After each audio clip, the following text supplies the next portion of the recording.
ایک جنگل میں ایک لومڑی بھوکی پھر رہی تھی۔ اسے کھانے کی تلاش تھی کہ اچانک سے اسے بندر کا بچہ نظر آیا۔ تو اسے دیکھ کر لومڑی کے منہ میں پانی آ گیا۔ جوں ہی لومڑی بندر کے بچے کے پاس گئی تو وہاں بچے کی ماں آ گئی۔ اس نے ڈنڈے سے لومڑی کی وہ پٹائی کی کہ لومڑی وہاں سے بھاگ گئی۔ کچھ آگے بڑھی تو وہاں بھی اس کا سامنا ایک شیر سے ہو گیا۔ وہ جان بچانے کے لیے بھاگنے لگی۔ شیر اس کا پیچھا کرنے لگا۔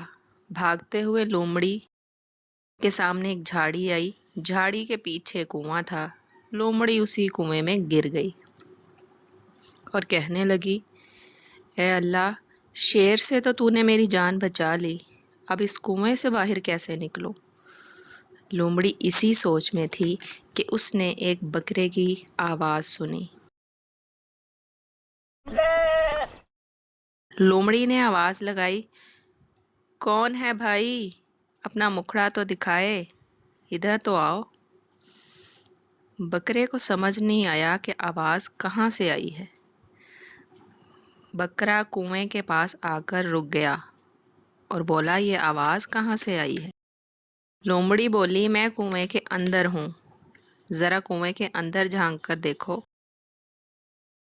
بکرے نے جب کنویں میں دیکھا تو لومڑی کو پانی میں تیرتے ہوئے پایا۔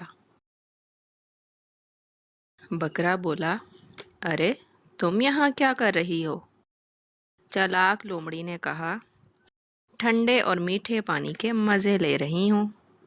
میٹھا پانی پیا، ٹھنڈے پانی میں غوطے کے مزے لیے تو ساری گرمی چھو منتر ہو گئی۔ بڑا سکون مل رہا ہے، آؤ تم بھی سکون اٹھاؤ، گرمی بھگاؤ۔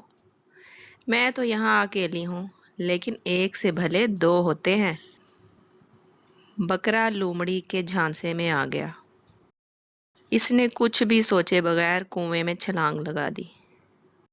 اس نے بھی ٹھنڈا پانی پیا، غوطے لگائے، لیکن کچھ دیر کے بعد اس کا دل باہر جانے کو چاہا۔ بکرا بولا، اب تو ہمیں باہر جانا چاہیے، اب تو مجھے بھوک بھی لگ گئی ہے، کیا کریں، کیسے باہر جائیں؟ لومڑی بولی، گھبراتے کیوں ہو، سارا انتظام ہو جائے گا۔ تم کنویں کی دیوار پر پاؤں رکھ کر کھڑے ہو جاؤ، میں تمہارے اوپر پاؤں رکھ کر باہر جاؤں گی، تمہارے لیے گھاس بھی لاؤں گی اور تمہارے باہر جانے کا جگاڑ بھی کروں گی۔ بکرا بولا، ٹھیک ہے، بس جلدی کرو۔ بکرا دیوار پر پاؤں رکھ کر کھڑا ہو گیا۔ لومڑی اس کے اوپر پاؤں رکھ کر کنویں سے باہر کود گئی۔ بکرا بولا، جلدی آنا۔ لومڑی بولی، اب کیسا آنا جانا بھیا، میں تو جا رہی ہوں، بائے بائے۔ لومڑی چلی گئی۔ بکرا بولا، یہ تم کیا کہہ رہی ہو؟ بکرا اب اکیلا مدد کے لیے چلا رہا تھا۔ اسی لیے تو کہتے ہیں کہ کسی اجنبی کی باتوں میں نہیں آنا چاہیے، اپنی عقل سمجھ سے کام لینا چاہیے۔